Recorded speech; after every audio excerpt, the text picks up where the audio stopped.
Está começando mais um episódio do Agro Ideas. Estamos aqui na AgriInvest gravando esse episódio, né? O pessoal abriu as portas aí nos deu oportunidade para a gente estar entendendo um pouco mais desse mercado aqui na empresa deles, aqui em Curitiba.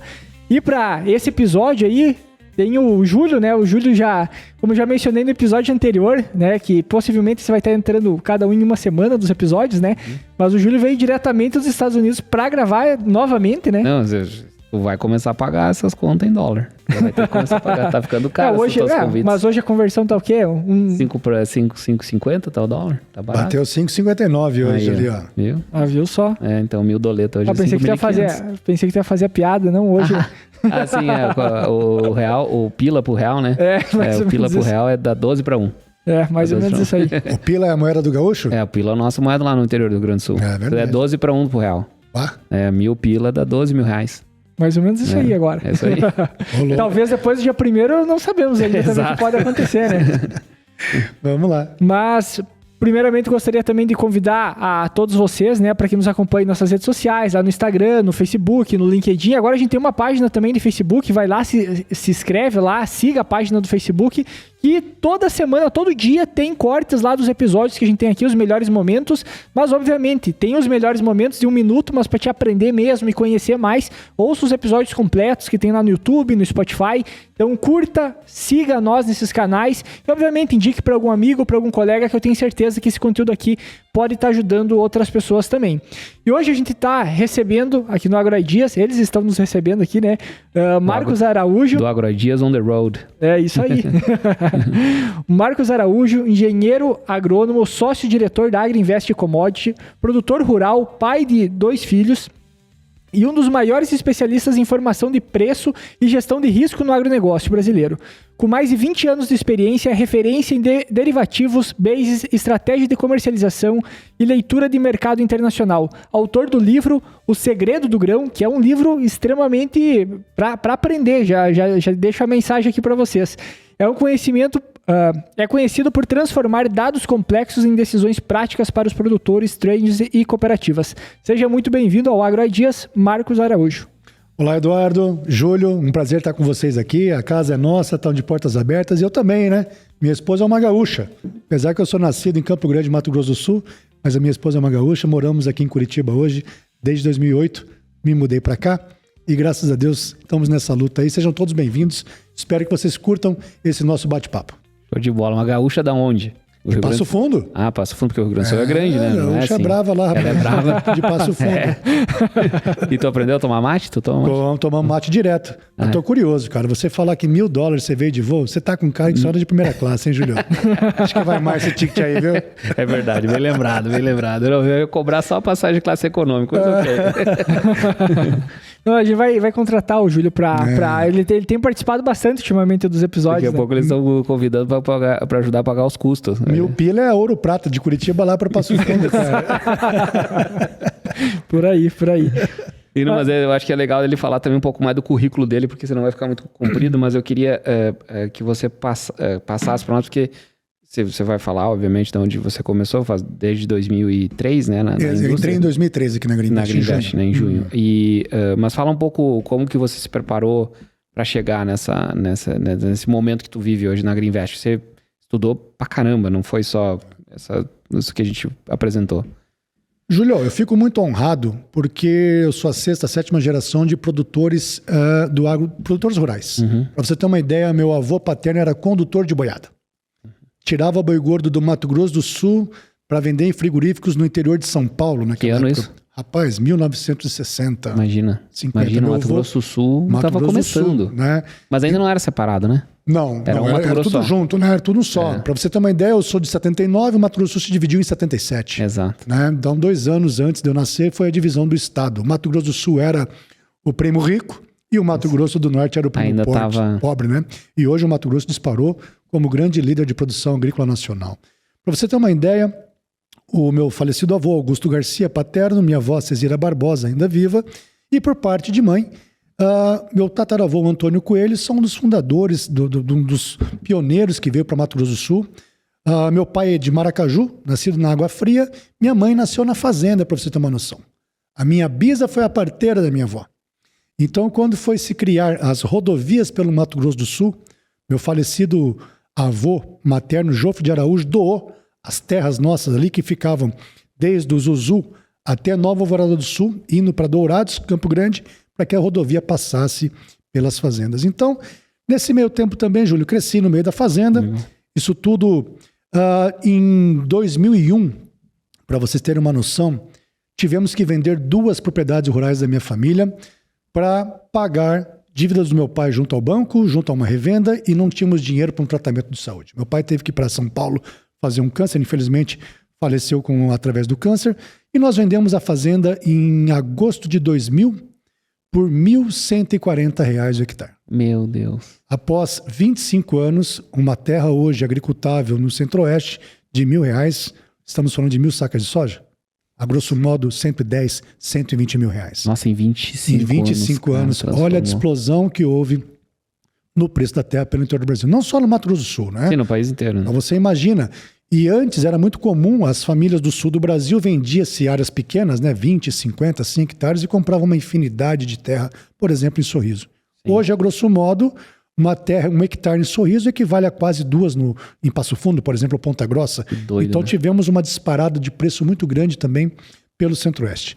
Então tive essa vivência de, infelizmente, perder patrimônio para poder pagar a conta, mas também foi um aprendizado, Júlio. Foi uns anos difíceis para a gente poder assimilar isso daí, mas, graças a Deus, não se demos por derrotado. Tivemos aí que se reinventar. Nesse meu caminho também como produtor rural, eu tive, que foi muito oportuno para mim, eu fiz o curso do Senai como mecânico reparador de motor diesel. Olha Isso só. me ajudou muito na fazenda, na época de, rapaz, os Ford 6630, F1000, tirar ar do motor, isso tudo aí me ajudou bastante a compreender todas essas dificuldades do meio rural. Isso com quantos anos? Rapaz, piada, né? eu tinha 21 anos de idade quando meu pai faleceu. Eu ia fazer 22 anos e aí tivemos que ficar toda essa parte de inventário e tudo mais, né? Então, eu entrei na Agriinvest, eu continuei a lavoura com meu irmão, quebramos na agricultura.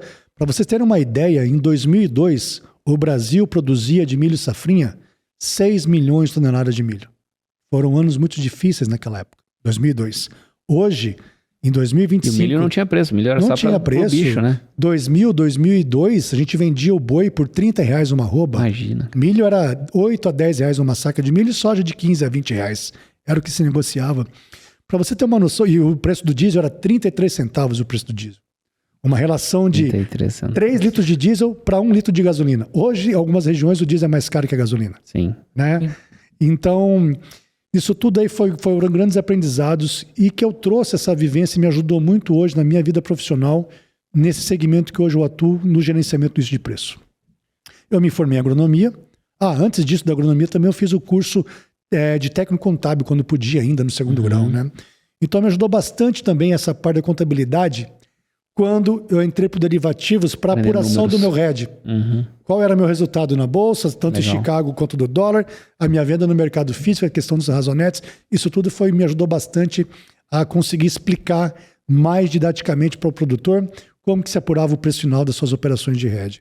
Aí eu formei agronomia em 2002, portanto, aí continuei na lavoura com meu irmão, quebramos, aí eu parei, entrei para a Agriinvest em junho de 2003 e apenas comissionado.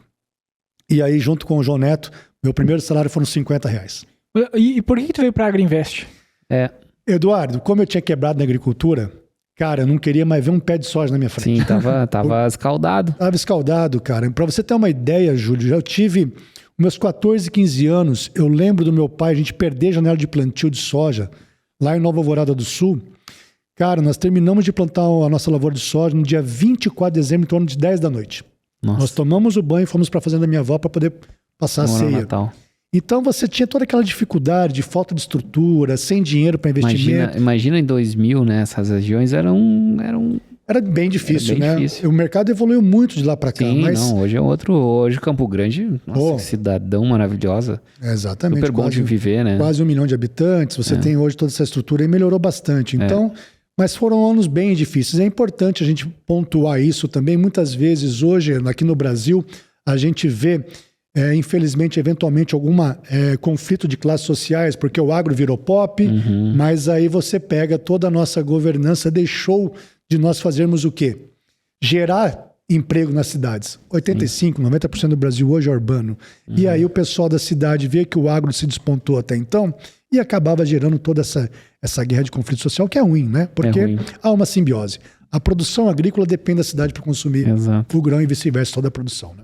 Mas uma coisa que eu achei interessante é que mesmo que tu tava lá no campo, tava na lavoura e tudo mais, tu tava estudando, tu tava... Já é uma coisa meio fora da curva tu ter feito alguns cursos como tu fez e como isso te preparou também para depois estar indo para a Agriinvest. Naquela época, né? Tipo, não devia ser muito normal teus colegas da fazenda já ter feito contabilidade, tá na faculdade, né? Não, hoje a gente vê, né? Todo mundo tem acesso, mas na época não era muito normal, né? Quando eu estava na faculdade, como eu tive essa base da contabilidade, eu vi a importância da economia rural. Aquela frase máxima, né? A gente trabalha demais, não tem tempo de ganhar dinheiro, né? Você pega várias famílias de produtores, os caras trabalham barbaridade. Os caras trabalham só que muito. Perdem muito dinheiro com a comercialização, né? Trabalha demais, não tem tempo de ganhar dinheiro. Continua essa máxima. Continua, infelizmente. Então eu via isso daí na minha família, no meu pai, meus tios, e eu falava, rapaz, de que forma eu posso fazer diferente para que eu consiga agregar valor nisso daqui? Então, hoje a gente vê esse efeito, que a agricultura se tornou um negócio globalizado. E, infelizmente, muitos produtores não estão preparados hoje para essa nova realidade. Nós temos que lembrar que numa atividade agropecuária, basicamente, nós temos 4 tipos de riscos. Climático, risco operacional, risco de crédito e o risco de preço. As operações de derivativos, as operações de proteção de preço, que nós chamamos de RED, eu estou atuando no gerenciamento do risco de preço.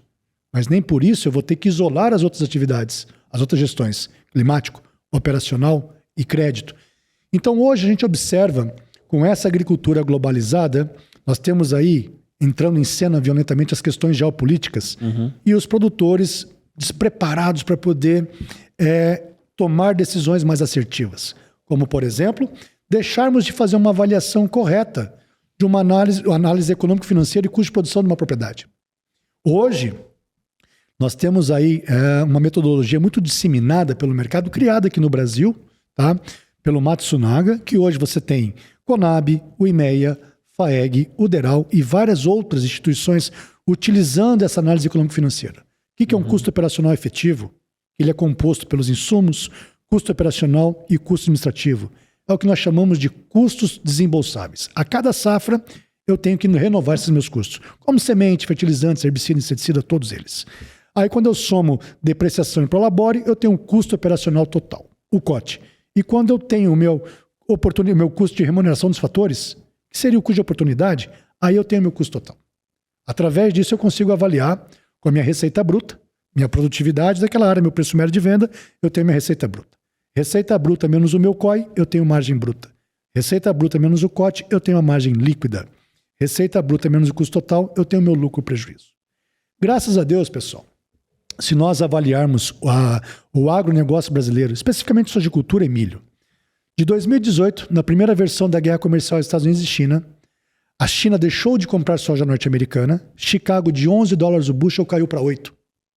Esses $3 que ocorreu na queda em Chicago, que é o local de referência para a formação do preço da soja, houve uma valorização através dos prêmios, que nós chamamos de bases no mercado internacional. A China deixou de comprar soja americana e veio comprar soja brasileira. Portanto, o produtor não sentiu esse efeito. Porém, em 2019, nós tivemos a primavera mais chuvosa, salvo engano, em 150 anos nos Estados Unidos. Os americanos deixaram de plantar 5 milhões de hectares. Júlio, as exportações americanas... 5 milhões de quanto? De hectares. E de quantos hectares eles plantam? 36 milhões foi para 31. Muita 30,8. Foi bastante. Por que eu estou pontuando isso? Porque de 2019 até 2022, nós tivemos o segundo maior preço da soja na história. Perdeu para 2012, que foi a grande seca americana. Chicago bateu em 2022 para 2023 $17,87 na máxima diária. De bushel. O bushel? O bushel. Hoje está 10, né? Hoje está dando 10,50. Para você ter uma noção, o lucro da soja em Sorriso, de R$390 por hectare, saltou para mais de 4.400. Nossa. Junto com essa combinação de redução da área americana, nós tivemos a peste suína africana, que fez com que a China tivesse que abater seus animais para controlar essa zoonose. A China abateu o equivalente a 4,5 vezes a produção brasileira de carne suína. Nossa Senhora. Quase 20 milhões de toneladas, equivalente carcaça. Só isso daí, se nós pegarmos uma conversão alimentar, 2,6 quilos de ração para 1 quilo de suíno, foram mais de 50 milhões de toneladas de ração a menos por ano. Ou seja, ela diminuiu a demanda por grãos. Quando eu falo de ração de suínos, 67% é milho, 23% é farelo de soja. Sim. Então, o suíno... Você comeu suíno hoje, você comeu soja ou comeu milho? Comeu milho. Portanto, com essa diminuição do rebanho de suíno na China, faltou produto, o preço explodiu. O suinocultor chinês chegou a lucrar $500 por animal gordo abatido. Caramba. $500. Ou seja, o poder de compra era muito grande. E é importante nós falarmos isso, porque para você ver a importância, a demanda por soja é uma demanda derivada, o que os economistas chamam. Qual vai ser a demanda primária? É a suinocultura na China. Para falarmos de sojicultura no Brasil, nós temos que falar da suinocultura na China, porque a nossa soja, 75%, 80% de tudo que o Brasil exporta de soja vai para o país asiático. E essa soja vai ser processada para virar farelo e óleo, para alimentar principalmente o quê? Suínos. 50% da produção mundial de suínos está na China. Então... Cara, 50%. 50%. Uma produção mundial em torno de 116 milhões de toneladas, equivalente carcaça, a China produz 57. Mas eles comem muito, então. Comem bastante. Para você ter uma ideia... Porque é uma proteína barata também. É uma proteína barata. A questão da cultura dos chineses também, eles consomem bastante. Consomem muito, né? Consomem bastante. Para você ter uma noção, hoje, o consumo per capita de carne suína, de proteína animal na China, beira 60 quilos habitante ano. Caramba, meu. Isso é o dobro do Brasil? Vamos lá, o Brasil de suínos, só suíno a gente consome 14. É só muito mais que o dobro. Só que as três carnes, se você somar carne suína, frango e bovina, o chinês está em 60 quilos habitante ano. Só que é 1 bilhão, quase 1 bilhão e 400 milhões de pessoas. Sim. E nós estamos aqui beirando 220. Sim. Então é muito importante a gente avaliar isso, por quê? Quando faltou suíno, e depois de 2019, com essa redução da produção americana, o estoque americano chegou a bater 25 milhões de toneladas. Nós tivemos daí, pessoal, 3 sequências de laninha. Nunca tínhamos isso na história. Na história, né? A agricultura gaúcha colapsou. Sim, total. Infelizmente, né? E aí nós tivemos as pontas do país, né? Colapsaram. Exatamente. Quando você pega um laninha, você pega de Campo Grande para baixo, Cidrolândia, Maracaju, você pega o Paraguai, partes do Paraná, Santa Catarina, Rio Grande do Sul, Uruguai e Argentina. A produção da Argentina de 50 milhões, que é o 50%, produziu 25 milhões de toneladas. E aí, a Argentina é o maior exportador mundial do complexo soja, farelo e óleo. A demanda mundial foi buscar farelo de soja em outros países, Brasil e Estados Unidos. A indústria brasileira de soja ganhou muito dinheiro também. Chegou a ganhar $60 por tonelada de soja processada. Hoje estão no negativo em $20. Mas vamos voltar à suinocultura da China. O que é importante nós falarmos isso? Portanto, com essas 3 sequências de laninha que houve na América do Sul, faltou soja aqui, a China foi obrigada a comprar soja norte-americana. O Brasil não tem como viver, não tem como atender 100% a demanda da soja chinesa. Com uma exportação de 112 milhões de toneladas, nós atendemos lá com 75%, 80%. De 15 a 20 milhões tem que comprar na China. Vamos lá. A China, portanto, voltou a comprar soja americana. O estoque final americano de 25 milhões caiu para baixo de 7. Nossa. E Chicago, de $8 o bushel, foi bater 17,87. Imagina, cara. Tivemos, infelizmente, a Covid. Sim. Juros mundial. Brasil virou Suíça, juros de 2% ao ano. Isso fomentou, e quando ela controlou a zoonose, a China, ela investiu muito naquelas estruturas de granja de suíno, parecia shopping center. Sim. Vocês devem ter visto, lembra? Na internet, no WhatsApp, a gente vê, né? E aí, hoje, sabe quanto... Prédios gigantes produzindo suíno, né? Cara, sabe quanto caiu a margem do suinocultor chinês? De $500 para hoje em torno de 10. Nossa. Mercado estável? Estável. E aí a China vive um processo deflacionário, 33º mês consecutivo, e a grande poupança da família chinesa é imóveis. Sim. E o preço dos imóveis caíram. Consequentemente, abalou a confiança do consumidor. Então, aquele hábito que o cara tinha de sair para os restaurantes, comerem mais, isso está tudo freando. Claro. E aí, nós temos hoje Chicago, ao invés de 17,87 para 10,60. E o lucro da soja em Sorriso, de R$ 4.400 por hectare, para hoje em torno de R$600 por hectare. Nossa. E esse recuo da soja, com essa disparada de preços, nós temos um jargão no mercado. Preço alto cura preço alto e preço baixo cura preço baixo. O agro virou pop, saímos na Globo. O médico virou lavoureiro, o dentista, o advogado. Quantos médicos são dono de boi, né? Eduardo, Júlio. Até você virou agricultor? Rapaz, voltei a virar agricultor. Vamos falar disso já.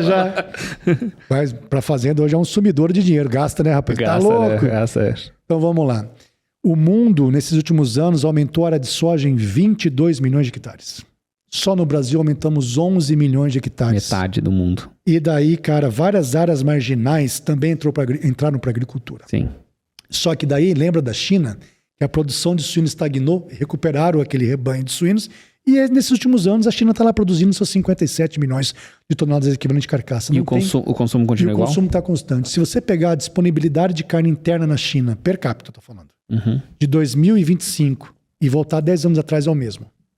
Mesma coisa. É o mesmo. Então você tem hoje uma população chinesa com menos filhos por mãe, né, ficando mais velha, e aí a gente sofre aquilo que a gente fala, a agricultura se tornou um negócio global.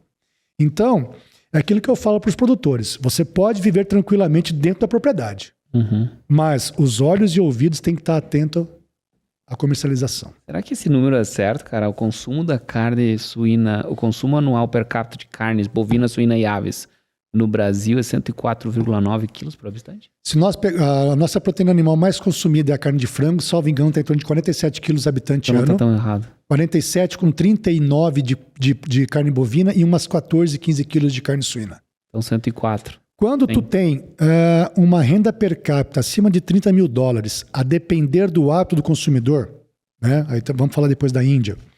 Então você tem um consumo médio que varia entre 80 a 120 quilos habitante ano. Em 2023, vocês sabiam que a Índia se tornou o país mais populoso do mundo, superou a China? Sim. Chuta qual é o consumo. Não vale dar o Google aí, hein, cara? Não, eu vou no... Tô vendo aí, pô, é fácil. Qual que é o consumo per capita de proteína animal na Índia? É baixíssimo. É baixo, mas vai crescer muito, né? Chuta. 7? Índia... que Índia não come carne, China, né? 60 quilos. Aí você tem a cultura dos hindus na Índia. Isso, dos hindus, né? Que é boa parte da população. Você falou pra gente, Brasil 104, Estados Unidos beira 120 quilos habitante ano. Nossa. China 60 quilos, a Índia apenas 5 quilos, pessoal. Exato. Habitante ano. Dados da Organização Mundial de Saúde, mais de 60% da população indiana tem déficit de proteína no sangue. E 70% da população indiana vive nas cidades. Dados da Organização Mundial, vamos lá. Até 2050, nós vamos ter uma população próxima a 10 bilhões de habitantes a nível mundial. Se fôssemos eliminar a desnutrição humana e animal, a produção agrícola deveria dobrar.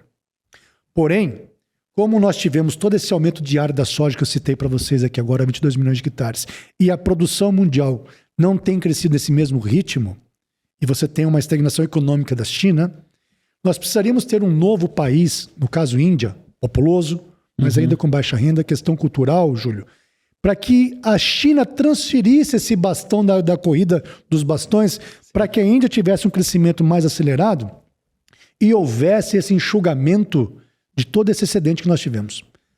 Lembre que eu falei de 3 laninhas e 1 aninho? Júlio, Eduardo, vocês sabiam que na safra 2016-17 foi a maior produtividade mundial da soja? 2.910 quilos.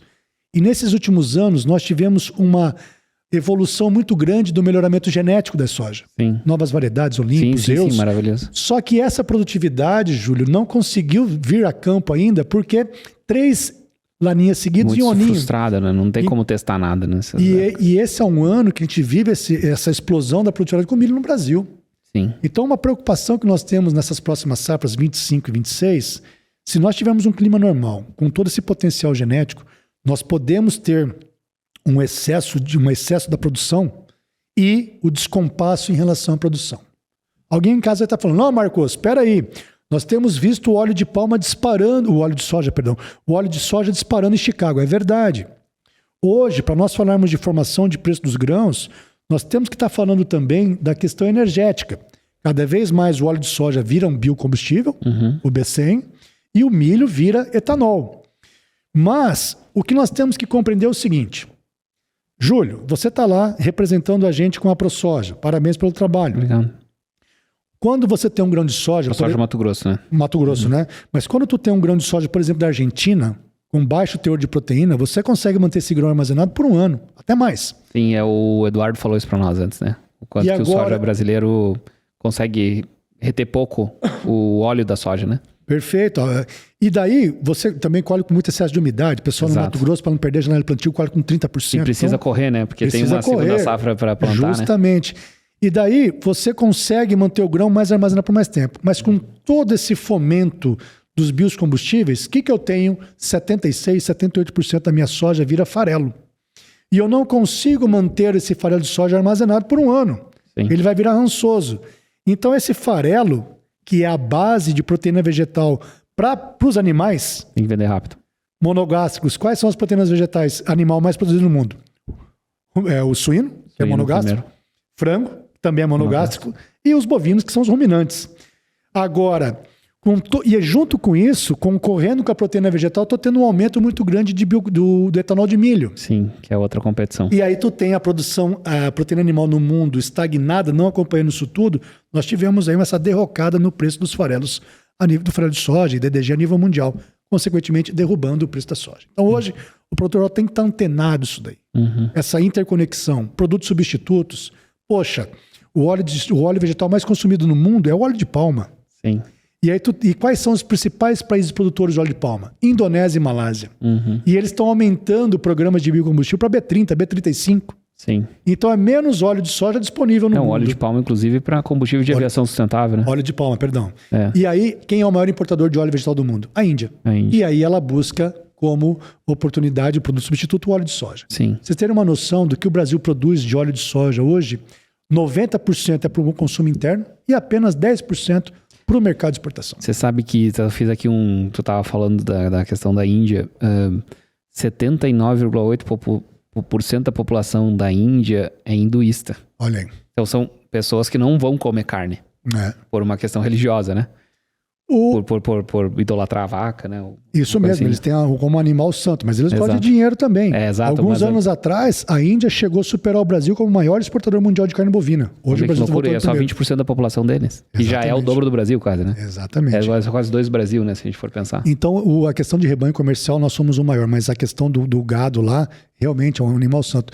Uma coisa que eu já vi, Júlio, comentando também sobre isso daí, nós temos uma tendência a nível mundial da internacionalização dos hábitos de consumo.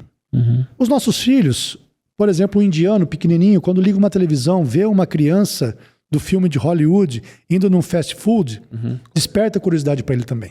Sim. E provavelmente quando essa criança sai da zona rural para a zona urbana, há uma expectativa de que ocorra essa mudança do hábito alimentar, o que pode fomentar cada vez mais a produção agrícola para soja e milho e principalmente essa questão da proteína animal, aves e suínos. Mas se tu fazer o cálculo besta, que nós consumimos 100 quilos de proteína animal por ano no Brasil, e somos 220 milhões de brasileiros, se a gente pegar 20% da Índia, são 400 milhões de pessoas, né? Imagina. Então já é o dobro do Brasil, né? O dobro do Brasil. Então, tipo, se só essa turma, que não é hinduísta, consumir proteína animal, já cresce, já dá 2 Brasil, né? Se a gente for pensar. Rapaz, olha só... Se todos os brasileiros tivessem esse acesso à carne. Justamente. Né? Não, a questão da renda per capita é muito importante para a gente direcionar, ver a renda per capita, né, urbanização, são grandes drivers aí para a gente poder ter um direcionamento da produção agropecuária a nível brasileiro e mundial. Né?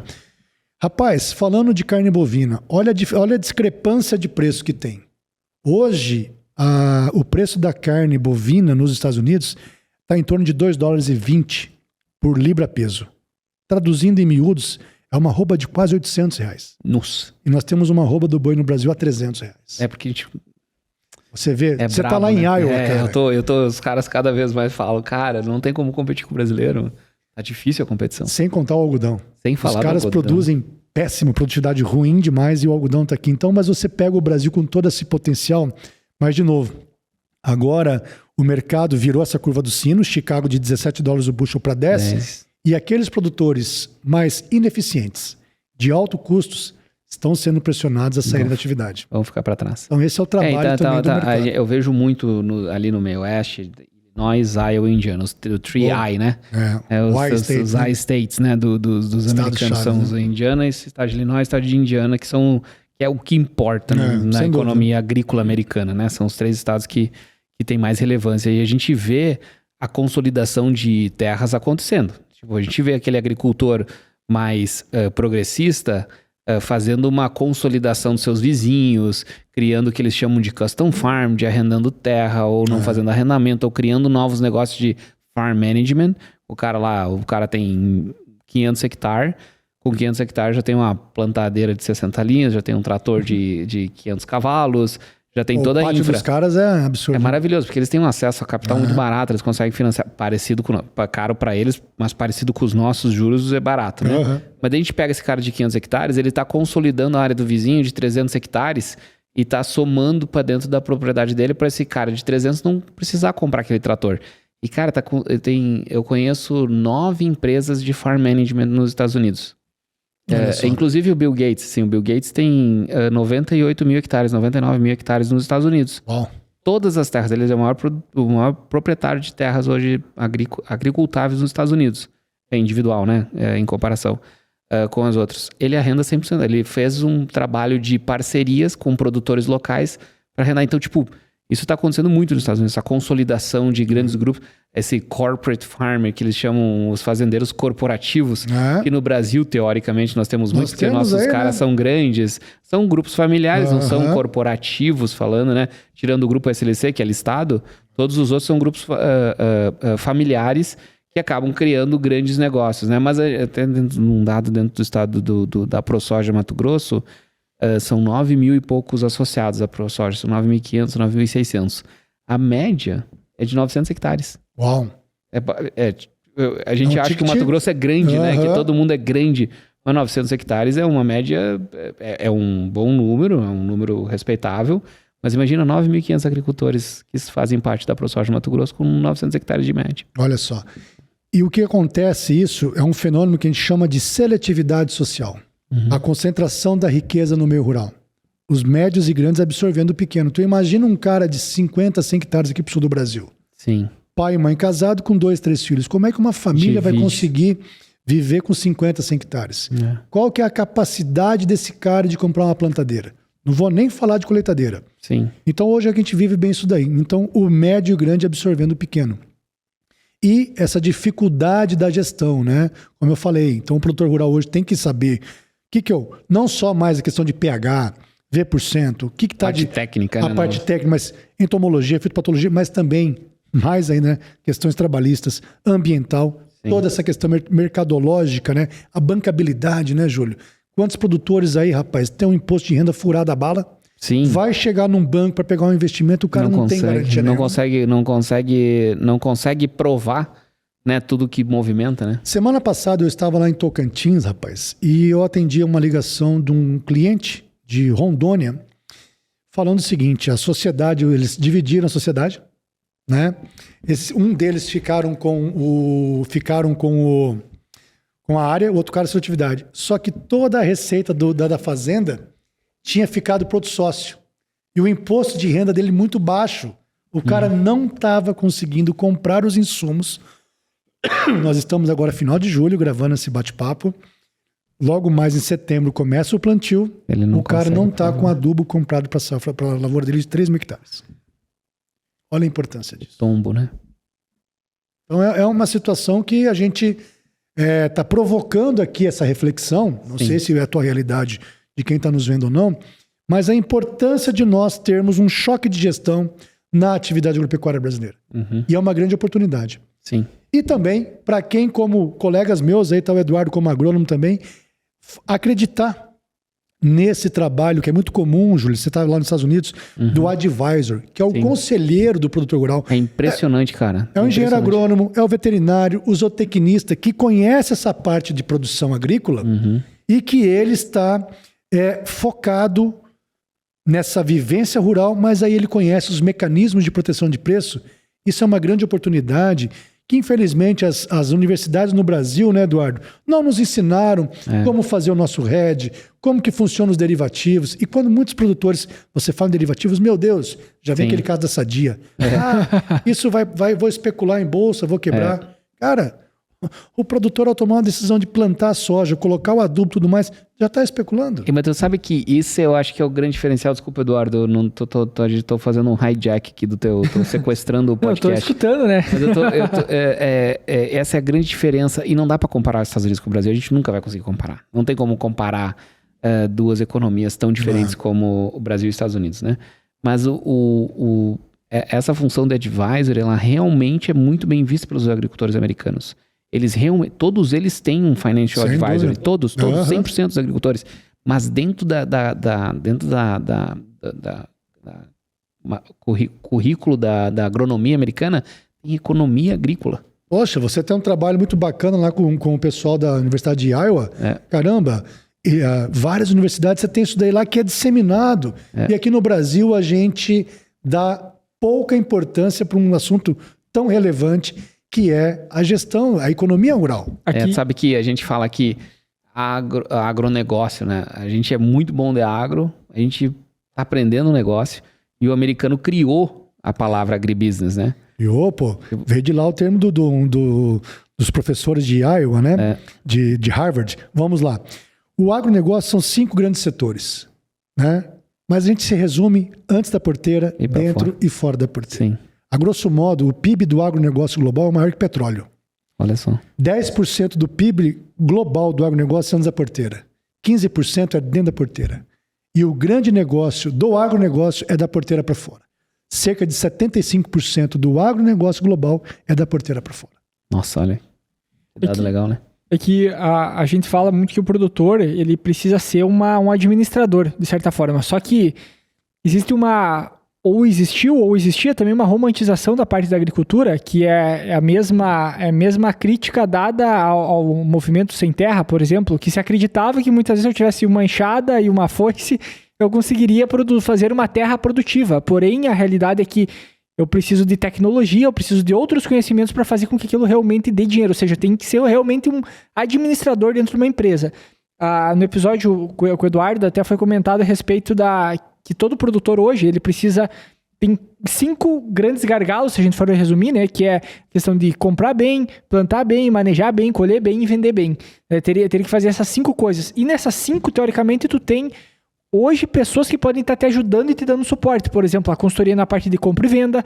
Tu tem uma consultoria para, sei lá, hoje tem consultoria para te dizer quais são os produtos que tu vai misturar no pulverizador qual é o manejo de fungicida, inseticida.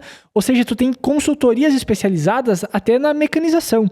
Então, ou seja, é quase impossível que o produtor, muitas vezes, ele vai conseguir suprir sozinho todas essas áreas e fazer todas elas muito bem, ele precisa de mais gente no processo. Ou seja, aí foge um pouco daquela visão romantizada de que eu quero plantar, eu quero colher, quer fazer tudo, basicamente. Quer fazer aquela parte que é a parte bonita, que muitas pessoas se criaram desde criança em cima do trator e gostam disso, e tá tudo certo, que é aquela agricultura por paixão. E hoje, o que o mercado tá pedindo é uma agricultura mais empresarial, que é uma questão de gestão e de trazer mais pessoas para o negócio que ajudem cada um em sua área e faça que a roda gire.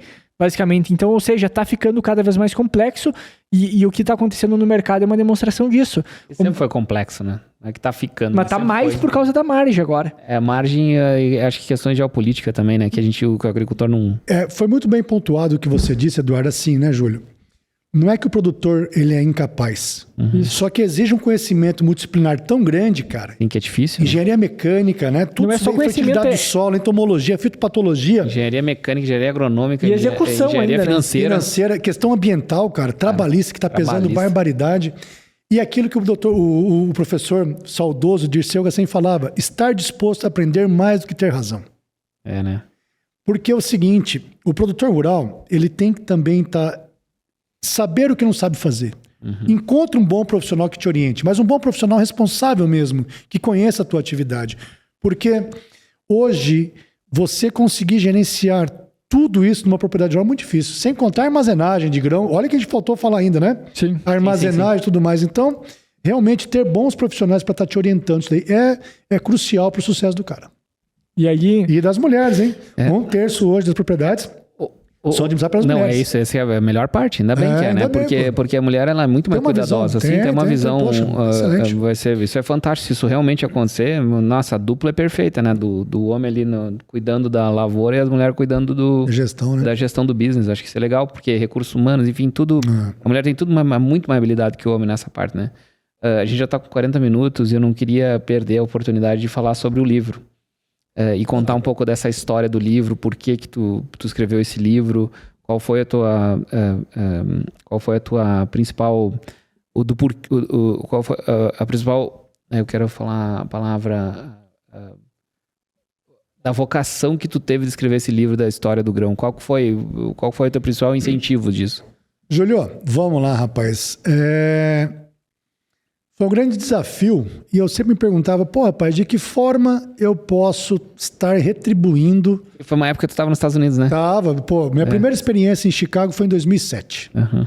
Aí eu passei um tempo em Chicago, numa fazenda de um grande amigo nosso no estado de Michigan, que é um grande produtor de semente de milho. Uhum. E depois disso, em 2013, eu passei um período em Overland Park, em Kansas, trabalhando na Lansing, e eu tive grandes professores que me ajudaram bastante... O Scott McWilliams, Mike Mock, Andrew Daniels, David Duncan, toda essa turma me ajudou bastante. E quem são esses caras, esses nomes a gente deveria saber? São vários. Olha, o Scott McWilliams foi um grande professor da Cargill. Ele foi contratado na Lansing e hoje ele é diretor de suprimentos do Friona, que confina 600 mil bois por ano nos Estados Unidos, lá no Texas, né? Em Armadilho. E, cara, eu falei, poxa, rapaz, de que forma eu posso retribuir isso, de toda essa dificuldade que eu vi minha família perdendo patrimônios, cara, e realmente, cara, eu falei, cara, eu vou levar isso para agronomia, e nem nos meus melhores sonhos, Júlio, eu imaginei que eu estaria vendendo quase, tá beirando agora 9 mil exemplares. Obrigado, você foi um dos primeiros. Legal, eu comprei 100 livros em 2017, num programa que nós fizemos junto no Mato Grosso do Sul e Mato Grosso, né? Verdade, lembra uma vez a gente saiu de Sapezal, ficamos lá, estourou 2, 3 pneus, nós ficamos até madrugada lá, parece. Foi um perrengue bom. Foi, um perrengue bom do agro, né? E aí, cara, poxa, eu fico muito honrado e feliz aí, porque hoje realmente a gente tem várias trainings cooperativas aí. E dentro da AgriInvest nós temos o nosso MBA, que é o Grain Merchandising Brasil, que nós utilizamos o livro O Segredo do Grão, o Comércio com Commodities Agrícolas, como o nosso Fundamentação Teórica. É um livro de 300 páginas, dividido em 11 capítulos, onde eu falo de formação de preço, a questão do controle de posições na bolsa, para você fazer a marcação ao mercado, como que o produtor, a produtora... faz a apuração do teu preço final, quais são os mecanismos de proteção, quando você fizer tu conta a história também, né? E conto, Júlio, bem lembrado, eu conto também a história da agricultura a nível mundial. Isso, da onde saiu a soja, eu lembro que o que mais me impactou foi isso no livro, né? Porque toda a parte técnica, como eu não sou agricultor, eu não entendi tanto, mas o que me impactou foi essa história da soja, da onde saiu e como chegou aqui, né? Pois é, para você ter uma noção, a soja ela foi domesticada na região noroeste da China, na região da Manchúria. E hoje nós temos o maior produtor de soja, o Brasil, segundo os Estados Unidos, terceiro a Argentina, quarto a China. E qual que é a idade da soja? Cerca de 7 mil anos no período neolítico, antes de Cristo, né? Então nós tivemos também a questão do trigo na região da Mesopotâmia, Tigres e Eufrates. O milho, você pega o milho, né? Na parte da América do México. Central, né? E algodão. Central. O algodão também, né? A batata veio dos Andes. A batata não é inglesa. Exato, então sul, você pega isso tudo, é bem legal. Sul, a gente comenta toda essa parte. Legal. E a dispersão dos grãos no mundo, né? Com as conquistas árabes no século VII e depois com as navegações a partir do século XIV, que houve toda a disseminação dos grãos pelo mundo aí. Tem um livro que é Arma, Germes e Aço, que eles pegam e fazem toda uma leitura também de todas essas transformações. Isso, obviamente, só que é um livro de umas 300, 400 páginas também, só que é só falando sobre essas migrações de alimento, de animais em si que foram domesticados ao longo do tempo. E é legal a gente entender por que a gente produz o que produz hoje, né? Pô, como é que a gente chegou nisso? Por que a gente produz soja, milho e trigo, por exemplo? Então, tem um livro também que fala sobre os 7 cereais, ou eu acho que é os 7 cereais mais produzidos no mundo inteiro, né? Os grãos mais produzidos. Então, a gente tem toda uma evolução com base nisso. E voltando na parte do teu livro, que não tinha falado antes, ele realmente não é um livro para ser lido, é um livro para ser estudado, porque realmente é muita coisa que tu tem que parar folha por folha ali, muita coisa pode ir pesquisando, porque é uma forma de aprender e entender melhor sobre o mercado, né?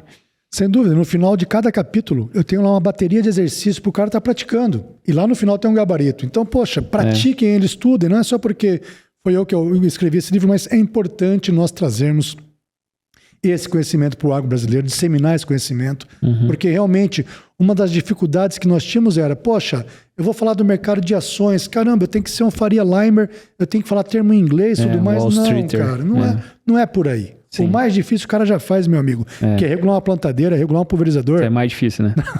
Então, mas a gente tem que quebrar essa barreira psicológica, esse muro. Isso. Caramba, pô, Eduardo, Júlia tem que ser um expert, eu tenho que ser um... Não, cara, não é isso daí. Então, esteja disposto a aprender. Isso. Porque realmente, cara, isso daí que é importante pra gente, né? E olhar com carinho essas oportunidades. Você pega, por exemplo, o pessoal que vai fazer o confinamento.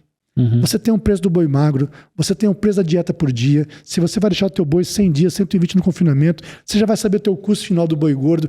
Olha o preço futuro na bolsa, se é rentável ou não. Faça o teu hedge.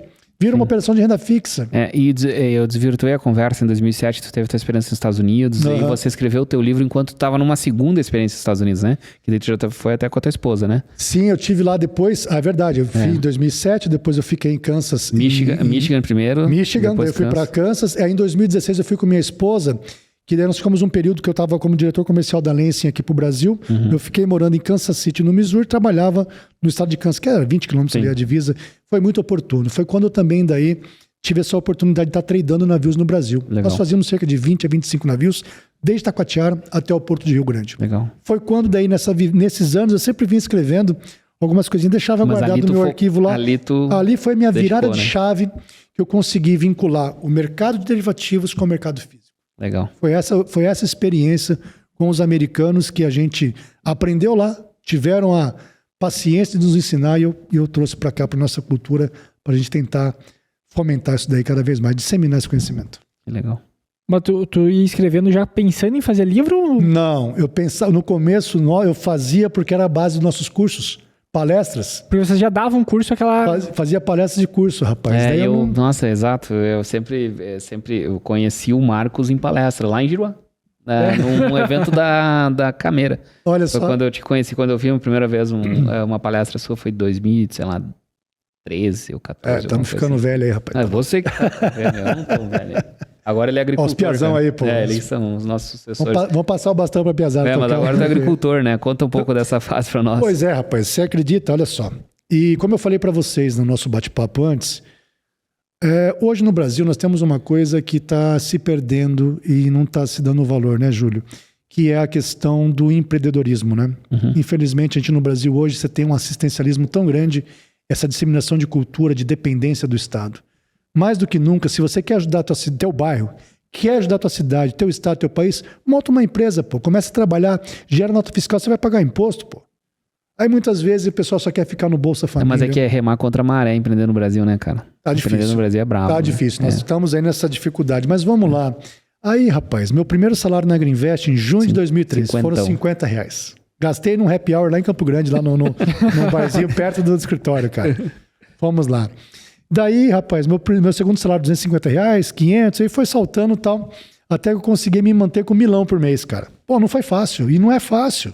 Sabe, a gente tá aí há 2003 para agora, mais de 22 anos. E na agronomia, minha monografia foi sobre os contratos futuros de soja na antiga BMF. Nossa, e em que ano tu se formou? Eu me formei em 2002. Olha só. Entrei em 98 na agronomia e me formei em 2002. Tu já falando de BMF naquela época, né? Rapaz, você sabe uma coisa que me deixa... O mercado fazia 2 anos que era eletrônico, né? Você sabe que me deixa uma coisa com muito orgulho? Não, foi virar eletrônico para 2012, cara. Olha... Não, é que eu falo, eu sempre uso a bolha do .com de 99. Ah, tá. Por isso não, mas os americanos que começaram mais cedo, né? Aí, cara, eu ia para São Paulo fazer cursos na Bolsa como aluno, uma base. E, poxa, e hoje fico muito honrado porque eu sou um dos professores derivativos agropecuários da B3. Isso daí me deixa bem orgulhoso, honrado aí, desse desafio. Mas vamos lá. Portanto, nesse trabalho nosso de você estar fomentando, se dedicando ao trabalho...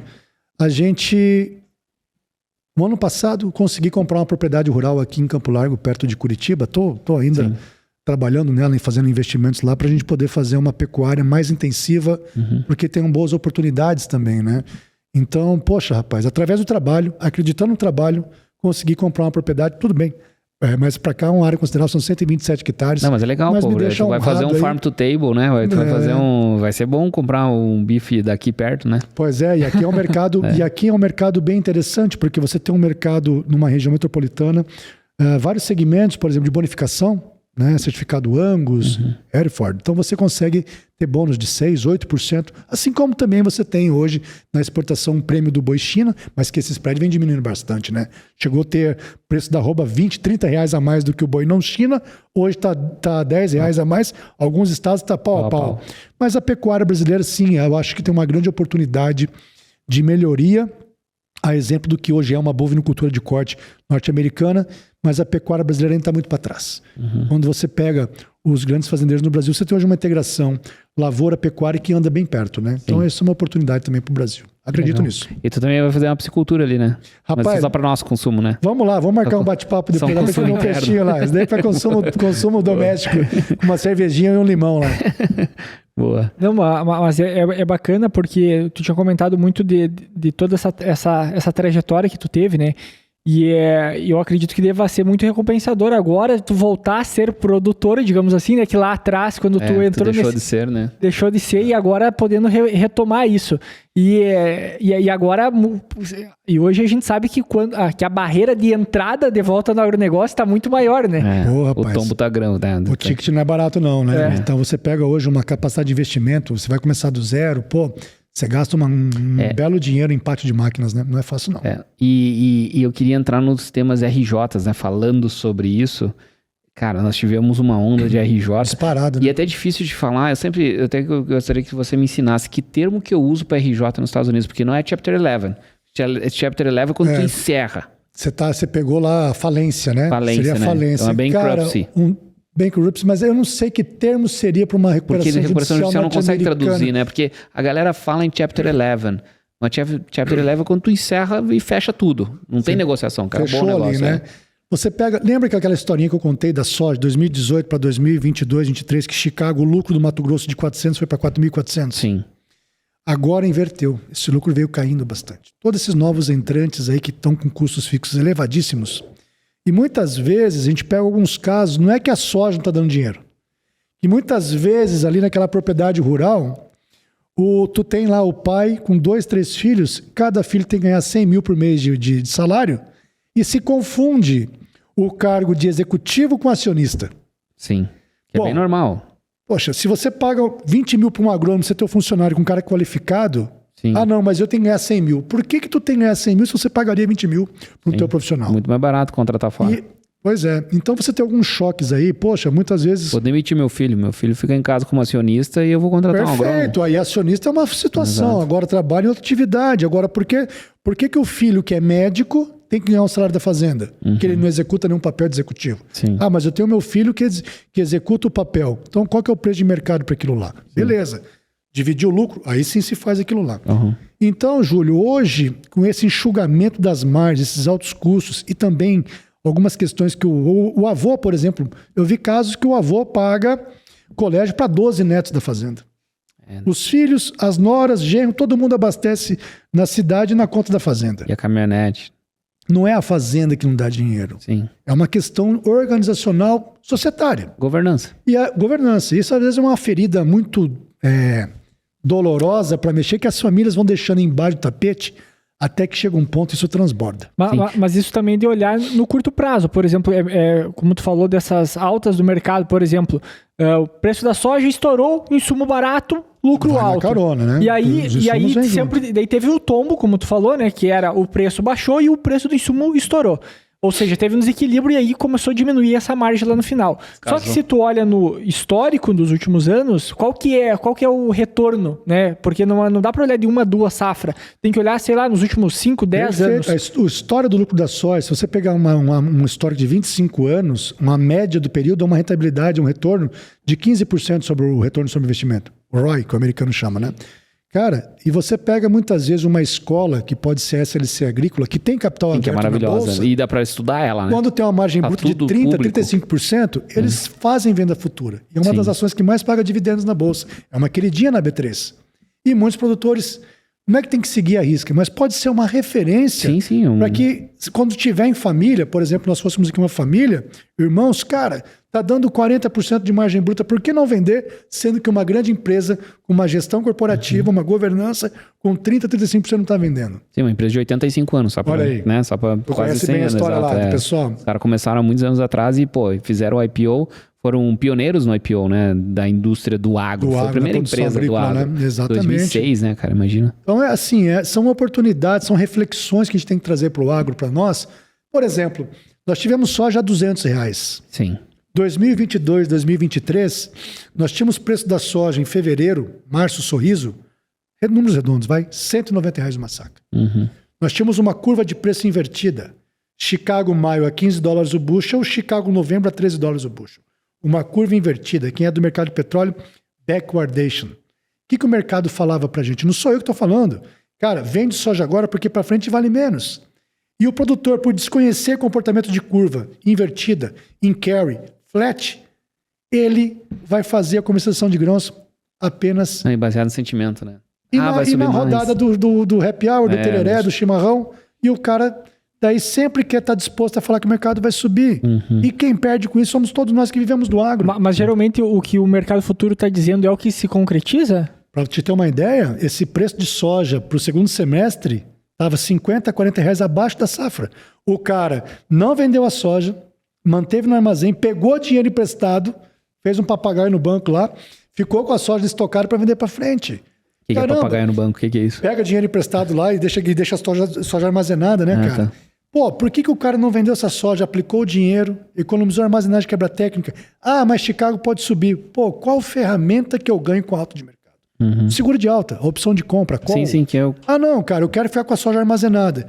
Cara, mas tu tinha o teu prêmio local, o Basis, em Chicago lá para março de 2022, 2023, ele era menos 5. Historicamente é menos $2. O teu mercado físico estava muito valorizado. Isso por quê? Porque não tinha Argentina no mercado, tinha deficiência de oferta de farelo no mundo e as indústrias viviam um bom momento. Então, quando tu tem um prêmio local, o teu grão valorizado no mercado físico, aproveita esse momento. Vende o teu grão, aplica o dinheiro. Quer dormir tranquilo? Tira uma fatia desse teu dinheiro e compra uma call, um seguro de alta na bolsa. Exato, isso. Mas é que isso é super difícil até para o mercado financeiro, né? O brasileiro não tem essa habilidade. Nós hoje, letrados em mercado financeiro ou engenharia financeira, dentro do nosso país, são pouquíssimos. O mercado financeiro ainda está engatinhando no Brasil, né? Sem dúvida, Julião. A gente vê... Quem disruptou o mercado financeiro no Brasil foi a XP Investimentos, né? E todo mundo é super medroso da XP, porque não sei o quê, ou da XP, o BTG, ou todos esses caras... Mas, eles estão educando uma legião de gente no mercado financeiro. A gente tem stop loss se a gente compra ações né, na bolsa. E por que a gente não põe um stop loss, uma parada de prejuízo no mercado físico? Exato. Caramba, a soja estava 200, caiu para 190, caiu para 180, 170. Cara, até onde vai ter o limite? Se essa soja vem 80, eu comecei por que você não coloca também um stop loss na tua posição no mercado botar, físico? Né? E tu pode, tá disponível, exato. E aí você começa... Não só para soja disponível, como para soja futura também, Futuro também, né? Exato. Eu tava... lá dentro da Universidade de Iowa tem uns geeks lá, uma gurizada. Cara, os caras muito inteligentes. Tem um indiano e tem um moleque que estudou na Índia, que criaram um business lá com um professor fera, matemática. Você vê que a necessidade faz os caras correr. E ele que tá me ensinando muito sobre... o cara tem 23 anos, cara, saindo da faculdade. Montou uma empresa que ele chama de Bitcoin. Bitcoin. Ele tá usando o Bitcoin. O Renan Calheiros fala Bitcoin. Então, eles criaram o Bitcoin, que eles estão usando o Bitcoin para fazer o trade do grão. Estão colocando o Bitcoin dentro da fazenda dos agricultores, porque é uma moeda internacional. Então, cara, criaram um business e fantástica a matemática dos caras. Assim, tipo, para brasileiro que já é acostumado a mexer com câmbio, com futuro, talvez o Bitcoin faça mais sentido que o dólar no futuro. Olha só. Né? Então, tipo, a gente ainda nem vê essas moedas novas ainda. E tem stop loss, tem tudo essas coisas. Cara, você consegue se proteger de uma forma que se as moedas do mundo entrarem em colapso, e é o que a gente tá vendo, né? Padrão Rio, dólar, tudo mais, geopolítica. Geopolítica, hoje a gente vendo tudo que tá acontecendo, Ucrânia, Rússia... Irã, Camboja, Hamas, Tailândia Camboja, agora. Cara, tudo tá virando... Imagina que vai acontecer com as moedas do mundo, né? Às vezes o Bitcoin leva vantagem no Bitcoin nos dias de hoje, né? Mas você vê, né, nessa conversa nossa aqui, a importância de a gente provocar para quem não a provocação é legal. Cara, por que você vai ficar tomador do mercado? Cara, se você tá ali, cara, patinando, para de cavucar o buraco. Eu aprendi na Startse, eu fiquei um tempo lá como sócio do pessoal da Startse, e eu aprendi lá como provocar novos começos. E isso é uma provocação de novos começos para o nosso setor, né? Mas vamos dar um exemplo assim. Primeiro, tu tem que saber que aquilo é uma possibilidade. Por exemplo, talvez a pessoa que está aqui ouvindo agora, ela, poxa, realmente, ouvindo agora, eu tenha que fazer isso e prestar atenção nisso. O cara que é produtor, que geralmente tinha esse comportamento muito reativo em relação ao que acontecia no mercado, ele quer aprender a respeito disso. Quanto tempo ele ficaria preparado? Porque o ponto é tu se sentir preparado para não cometer tanto erro com o dinheiro, sendo que ele já comete agora, né? Só que, obviamente, ele comete um erro conhecido já. Mas para começar a cometer um erro novo e aprender a fazer algo novo. Bertrand Russell, para que repetir erros antigos quando há tantos erros novos a cometer? Então é o seguinte, a base que a gente está falando aqui do gerenciamento do risco de preço é o educacional. A regra 1, derivativos. Se você não conhece os riscos envolvidos, não opere. A regra 2, não esqueça da 1. Sim. Derivativos é contrato a termo, swap, contrato futuro e opções. Então essa combinação que é importante nós estarmos falando, realmente passa pelo educacional. Sim. Assim como você tem a regra de 10 anos. Para você ser um bom piloto para tudo que você tem. Então não vai ser com uma semana, com um mês que você vai virar um expert. Mas não crie barreiras psicológicas, tem que ser um gênio. Sim. Comece devagar. E essa questão importante de você fazer essa contabilidade do teu resultado bolsa e mercado físico. Tem que andar junto para você apurar o preço final. Muitos produtores, produtoras começam uma atitude de rede de proteção na bolsa e ele é abduzido para especulação. Evite especulação. Você já tem muito problema dentro da tua propriedade. Não vai para a bolsa querer ganhar aquilo que você não está ganhando. Bolsa é para você fazer a gestão. Então, muitas vezes também, aí eu faço a minha culpa do lado de cá do balcão, de vários corretores que quer forçar o cliente a entrar e sair, Júlio, das operações para que o cara ganhe corretagem. Porque cada operação já é uma corretagem. Então, isso também no mercado financeiro. Sacanagem. Isso é muito sacanagem. Eu critico muito isso daí porque uma ferramenta que é para ser boa, a gente acaba entrando em desuso, perde a confiança do negócio e aí, cara, não é legal. Claro que você tem que ganhar teu dinheiro. Sim. Mas, cara, ganhe agregando valor para o teu cliente. Construa uma relação de confiança. É isso aí. Ô, Marcos, até depois eu vou pedir pro pessoal botar no... Não sei se tem como botar o link depois do MBA deles. A tua universidade de trading, assim. Que, cara. O MBA de Grain Merchandising Brasil de vocês, né? No mercados agrícolas explorados durante o MBA. É soja, milho, trigo, algodão, proteína animal, óleos vegetais, fertilizante e macro. O macro, essa parte de macroeconomia toda, né? A questão da influência do câmbio, quais são os fatores que influenciam a taxa de câmbio, a taxa de juros que é importante a gente estar avaliando, esse fluxo das moedas no mundo. Cara, porque como é que a gente consegue pagar esse juro que o Brasil cobra, velho? Cara, para você ter uma ideia, a nossa relação dívida-PIB hoje está em torno de 80%, beirando 80%. Se você pegar países como Chile, vários outros emergentes, a relação dívida-PIB está entre 30% a 50%. Nossa. Se você é um investidor, você está com a guaiaca cheia sobrando grana. Você está lá, rapaz, cheia da tua grana, você vai colocar num país, juros por juros. Por exemplo, o Chile com 35%, a grosso modo, relação dívida-PIB. Brasil 80%. No mesmo nível de juros, você colocaria teu dinheiro no Chile ou no Brasil? Então, esse endividamento do Brasil, 39 ministérios, companheiro.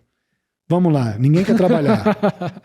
Né? Só vamos viajar. Teve teu sócio, João Neto, trabalhou inclusive no Ministério da Agricultura. Pois é, né? Vamos lá, ele foi o secretário de Inovação do Agronegócio. Isso. Então, esse alto custo Brasil, né? Essa questão aí, cara, faz com que quando você compara com outros pares, o Brasil tem que ter um juros mais elevado do que os outros concorrentes para que atraia capital externo. Então, vai ser muito difícil, de curto prazo, o Brasil conseguir baixar essa taxa de juros com todo esse endividamento, com essa gastança como se não houvesse amanhã. Então, cara, hoje realmente... Mas olha como que a gente consegue ser tão eficiente, como que o agro consegue pagar 22% de juros. Tu imagina se nós tivéssemos, Eduardo, olha o dever de casa do americano, que a gente tem que entender onde dá certo, tá? Se você pegar o mesmo custo logístico interno, Sorriso Porto, de Sorriso até um navio, sabe quantos dólares por tonelada de soja a gente gasta? Quanto? 90. A mesma distância americana, adivinha mais ou menos quanto? 30. 40. 40. $40 para 90 são $50 por tonelada. $50 por tonelada. Qual a produtividade média? Do produtor americano? Do brasileiro hoje? 4 toneladas por hectare? 72 sacos? 4 vezes 50 são $200 por hectare.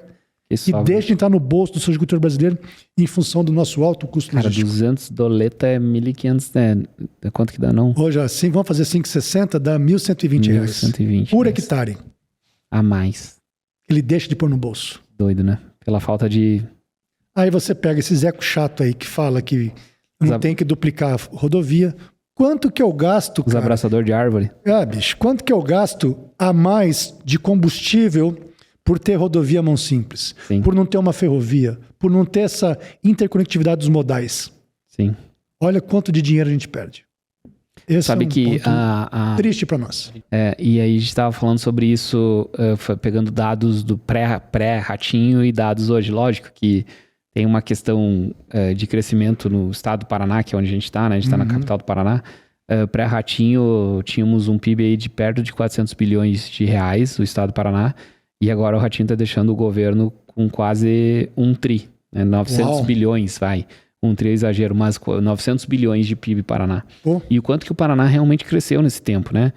O quanto que o Paraná vira referência dentro do país em função das nossas cooperativas, né? O cooperativismo é um negócio muito forte dentro do nosso estado, que ajuda todos os interiores do país, do estado. E agrega renda para o produtor paranaense, hein? Sim, quando uma Coamo faz distribuição nas regiões que ela visita, né? O Coamo, a LAR, ou a Cevale, Frisia, Castrolanda.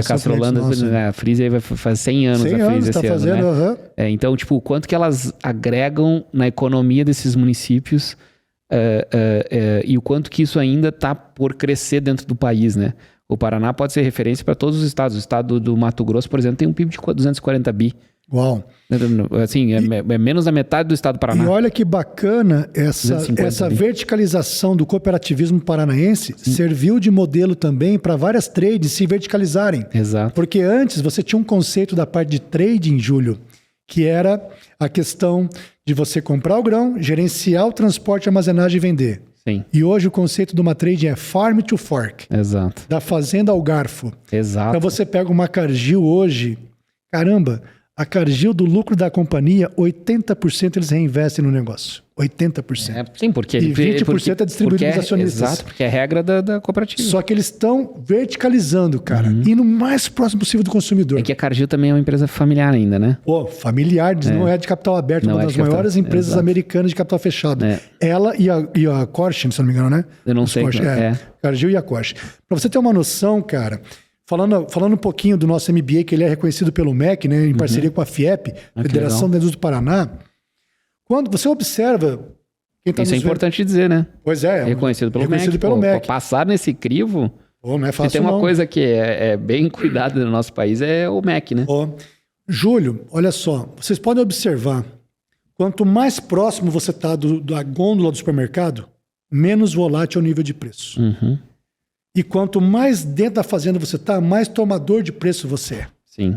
Então, você pega, por exemplo, uma arroba de boi de R$360 que é para R$290. Mas a picanha lá no açougue cai só um pouquinho. Então, quando você está nessa cadeia toda, você consegue deixar de ser tomador de preço para você ser o definidor do teu preço. Isso define muito suas margens. E é o que o cooperativismo gaúcho faz muito. O paranaense.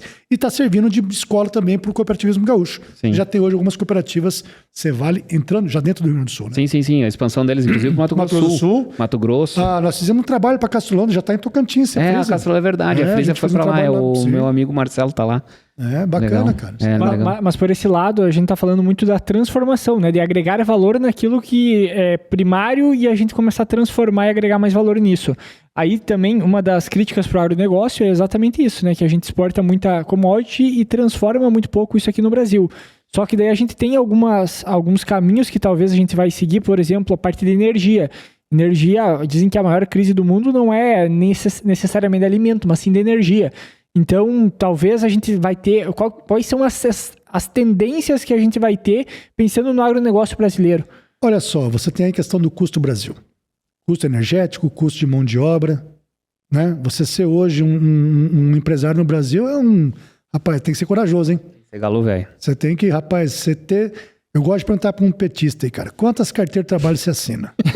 Né? Porque, cara, é fácil criticar. Assina carteira de trabalho, meu amigo. Vamos ver essa parada aí. Mas é pouco sobre PT e sobre não PT, né? Tipo, cara, realmente é difícil. Essa ideologia. Você já parou para pensar, um minério de ferro sai lá de Corumbá, vai pelo Rio Paraguai, vai para a China e vem um carro mais barato que o nosso aqui do Brasil? Sim. Então você pega, é uma tendência... E o combustível? Pô, Petrobras. Tu pega, por exemplo, o Sr. Kuhn. É o maior produtor mundial de óleo de palma do mundo. Ele é o fundador da Wilmar, que é a maior trade esmagadora de soja na China. Mais de 20 milhões de toneladas de soja por ano, a Wilmar. Cara, e ele falava isso há muitos anos atrás. A China não quer a carne bovina, a carne suína do Brasil, a de frango.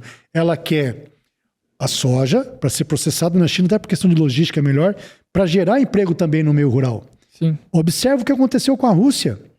A Rússia, há 10, 15 anos atrás, era um dos maiores importadores de carne de frango.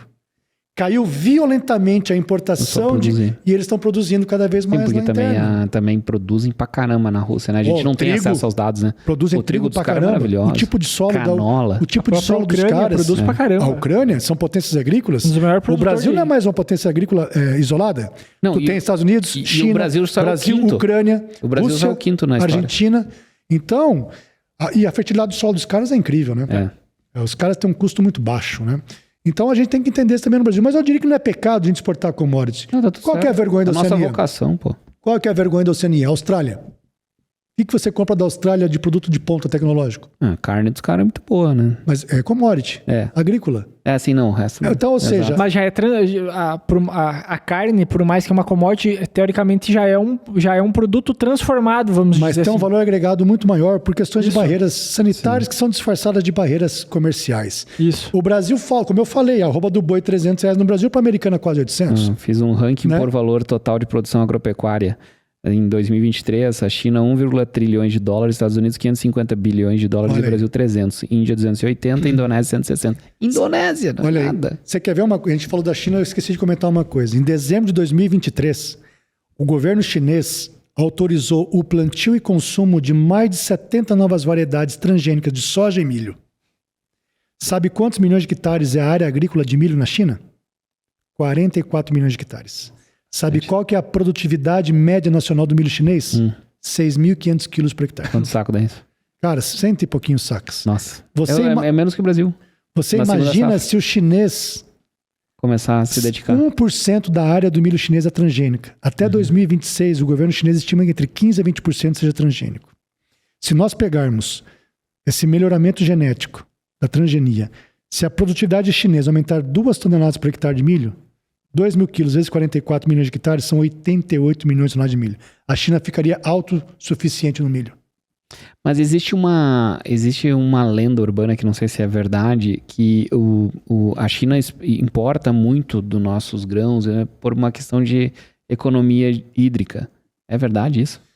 Cara, você pega, por exemplo... Não, de certa forma é lenda. Eles ocupam bem a área agricultável deles, produzindo outras coisas também, né? Perfeito. É o segundo maior produtor de milho no mundo. Sim. Quase 400 milhões nos Estados Unidos, com 295 milhões a China. É que sabe o que parece? Quando a gente fala que eles compram aqui como se fosse mais fácil, mas no sentido assim... que lá eles não estão produzindo, entendeu? Como se eles não estivessem utilizando a área deles. Né? Mas onde é que dá pra plantar, eles estão plantando, basicamente. É o dobro do Brasil, cara. É tipo mais que o dobro. O Brasil é 300 bilhões de dólares de agro, eles são 1,3 tri. Olha aí. Então a gente tem ainda essa oportunidade de agregar valor. Sim, a nossa proteína animal é muito bem produzida. Nós somos líderes em exportação em vários produtos. Várias coisas. Só que a gente tem pouco valor agregado. Sim. Né? Você pega, eventualmente, você vai pra França, você vê alguns restaurantes que o cardápio tá lá. Cuidado com essa carne bovina, pode ter sido trabalhado com mão de obra escrava. Júlio, você que está na linha de frente também, e cabe para nós brasileiros vender melhor o nosso agro, ser mais vendável, fazer o nosso marketing, né? Então a gente peca nesse sentido de vender essa sustentabilidade. Cara... São responsabilidades geracionais, acho que não é que peca, né? Olha a questão ambiental que o Brasil preserva, cara. Tu vai na Europa, o que você tem de mata ciliar? Mas não precisa, acho que a gente não precisa entrar nesses níveis de comparação, porque daí a gente fica tentando fazer as comparações, e eu acho que são responsabilidades transgeracionais. A geração 1 ali transformou o estado do Mato Grosso, botou o Brasil no cenário econômico global do agro, a geração 2 agora tá fazendo MBA com a Agriinvest, tu vai começar a fazer base, stop loss, vai fazer... Aí tem uma geração 3 que vai cuidar da nossa comunicação. E daí nós vamos... Então, tipo, cada problema num momento, né? Eu acho que essa parte de comunicação a gente vai eu sempre brinco com os meus colegas lá na Iowa State. Eu falo, cara, quando que nós vamos contratar o diretor de marketing da Louis Vuitton para trabalhar no agro? E o cara, o diretor de marketing da Louis Vuitton, pô, consegue pegar uma bolsa insumo é o agro para fazer a bolsa. O couro. É o couro, né? E o cara vende uma bolsa na Champs-Élysées, em Paris, por 10 mil euros. Cara, 50 mil reais uma bolsa. E é uma anca do boi para fazer essa bolsinha. Exatamente, né? É um pedacinho do boi, né, para fazer a bolsa. Então, como que a gente vende um boi? Não vamos vender 50 mil reais, 60 mil reais, mas como que a gente aprende na agregação de valor? Eu acho que eu acredito que agora vai ter uma geração de marqueteiros que vão aprender, que vai fazer. Eu acho que tudo vai se ajeitando. A gente ajeitou o agro brasileiro. Em 25 anos, vocês transformaram a Agriinvest no que é hoje. Verdade, pô, foram grandes desafios, né? Não só aqui nós, mas também dentro da porteira, todo mundo. E o que vai acontecer nos próximos 25 anos da Agriinvest, né? Então, tipo, as coisas vão... Cada momento nós temos um desafio novo para cuidar. Talvez agora o desafio do nosso é a gente aprender a ser mais marqueteiro. Verdade. Né? Então, uma grande oportunidade para nós aí nos vendermos melhor, né? Agregar valor no nosso serviço. Eu fiz aqui uma pesquisa rápida aqui, desculpa, Eduardo. Só o Brasil, 23% do PIB é agro. Estados Unidos, 5,5%. E aí tem aquela conta lá que a gente faz ainda que direto, né? Fora o indireto. Fora o indireto. 40% exato. Da mão de obra economicamente está no agro. Isso, 22 milhões de emprego no agro americano, 28 milhões de emprego no agro brasileiro. São 9 milhões de empregos diretos na produção, 3,5 milhões nos Estados Unidos, porque o agro ele tá encolhendo. Tanto que ele é altamente subsidiado comparado ao nosso, né? Porque, e produtores idosos, né? Com a idade bem... consegue, né? Os novos não querem estar, né? Uma economia americana consegue subsidiar o agro. Porque ela representa tão pouco na economia que o cara... Agora tem dá para ser uma pergunta, né? Esse dia eu peguei um Uber, né? E aí o cara falou, porque o agronegócio é extremamente subsidiado, aqui não retorna nada pro país. Mas aonde tu pegou esse Uber? Lá em Campo Mourão. Lá em Campo Mourão, os caras falando, imagina.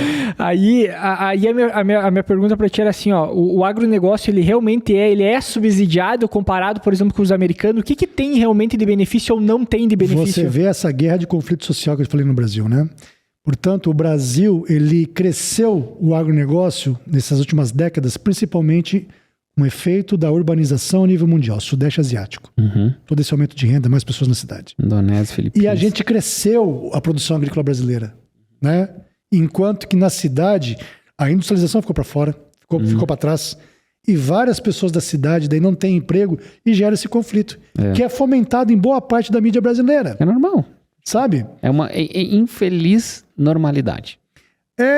Cara, é o culto à ignorância que a gente vê hoje, as pessoas ficarem desinformadas, serem direcionadas para uma falsa conclusão, as pessoas não gostam de ler, e aí você pega o agro brasileiro subsidiado, cara, do que a gente paga de imposto, do que você gera de receita, caramba!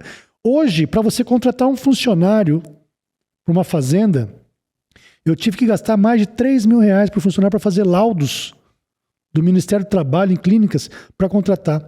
Você calcula um produto por funcionário. Você imagina um produtor descapitalizado, você já força o cara para a informalidade. Aí vem o Ministério do Trabalho e carca ferro no cara, bicho.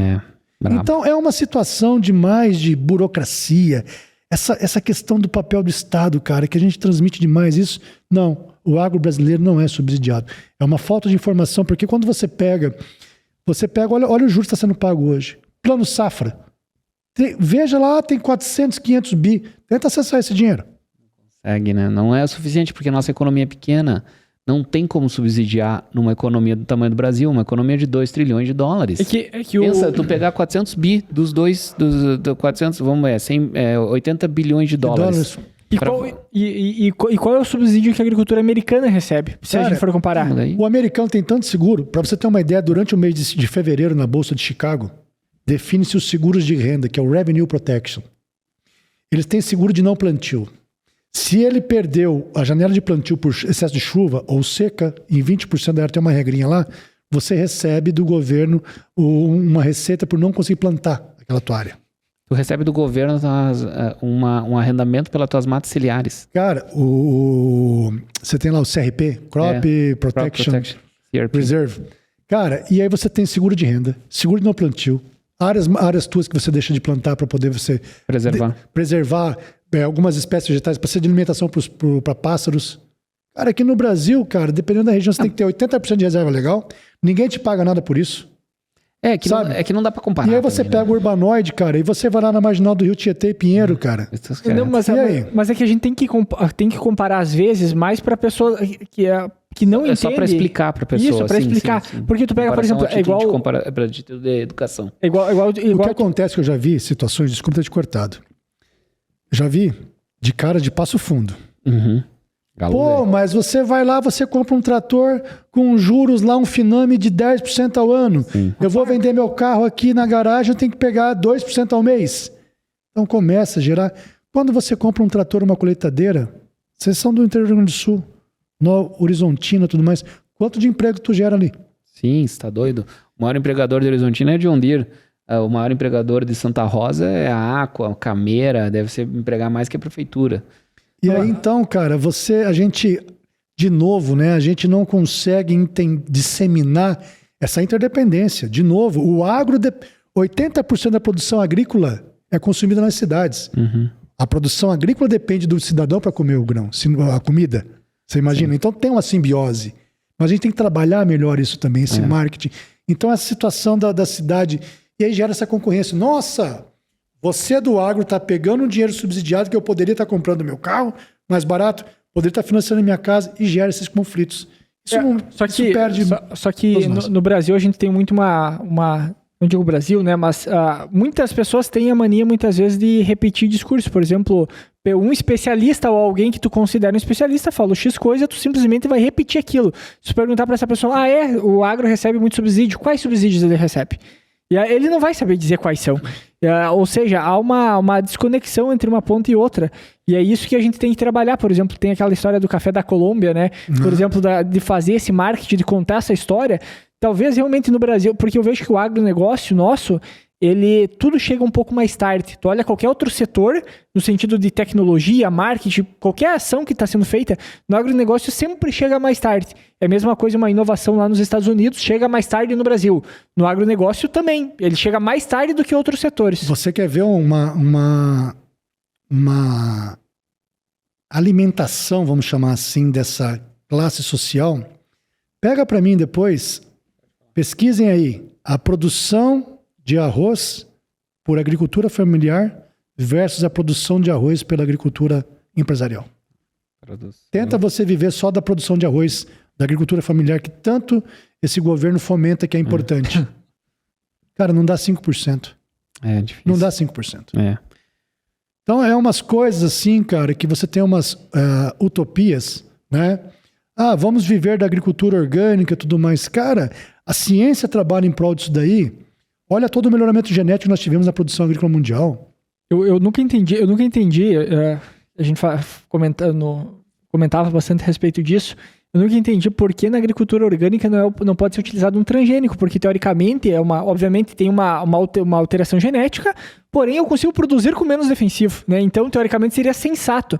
Só que não é uma agricultura pensada em produzir, é uma agricultura pensada dá para se dizer que é um produto personalizado, tem a experiência, tem a história por trás. Ela não tem o objetivo de ser algo a substituir qualquer outra coisa. Até porque se fosse esse o objetivo, tu teria tecnologia e ferramenta para fazer.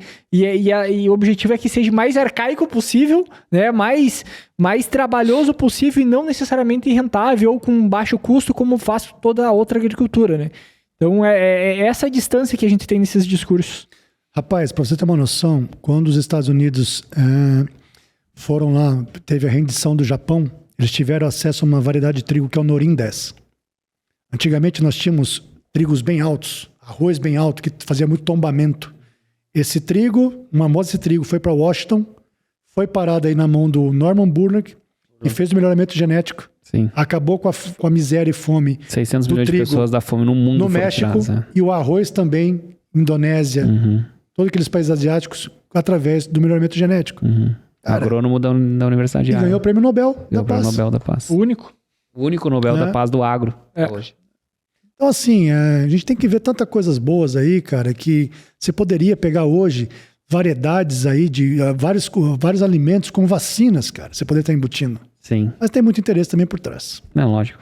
Cara, mas que legal, conversa massa. Eu curti participar desse episódio. Legal, pô. Obrigado. Obrigado a vocês aí pelo convite. A gente tem pouco tempo de conversar, legal da gente poder bater esse papo, né? Nos conhecemos bastante aí, tem você como amigo aí também, mas pela correria do dia a dia falta tempo, né? Falta tempo, né?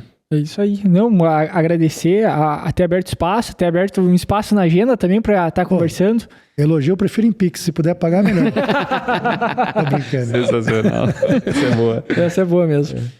Mas, se tu quer deixar uma mensagem final, agradecer aí, e deixar um recado, obviamente, onde é que o pessoal encontra vocês da Agriinvest, questão dos cursos também de vocês. Pô, legal, vamos lá, pessoal. Olha, vocês podem estar acompanhando nossos trabalhos, nossas agendas de cursos e eventos pelo Instagram, em todas as redes sociais, também no nosso site, o agriinvest.gr.br. Nós temos o nosso curso MBA, né, o Grain Merchandising Brasil. Temos também os cursos Formação de Traders do Agronegócio. Vocês podem estar comprando o livro através do site osegredodogrão.com.br. Lá você pode estar fazendo sua compra direto pelo cartão de crédito, boleto, da melhor forma possível. A mensagem final que eu deixo para quem está acompanhando a gente aí, quem vai entrar no mercado de trabalho, acredite na força do trabalho.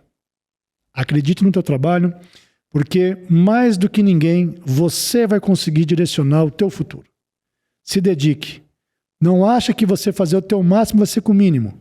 Faça o seu máximo se dedicando mesmo. Porque muitas vezes, você só mexer um pouquinho a mais, trabalhar 8 horas e meia por dia não vai ser suficiente. Mas se dedique, porque através do trabalho você vai ter teu retorno e conquistas, com certeza. Parabéns, cara. Obrigado por essa mensagem. Valeu a pena mesmo passar essa parte dessa noite, né? Bonita história, né? Obrigado. Valeu. E fala muito bem também, né? Exato. Ele vai preparado para isso. O Marcos, como que é o nome de sua esposa?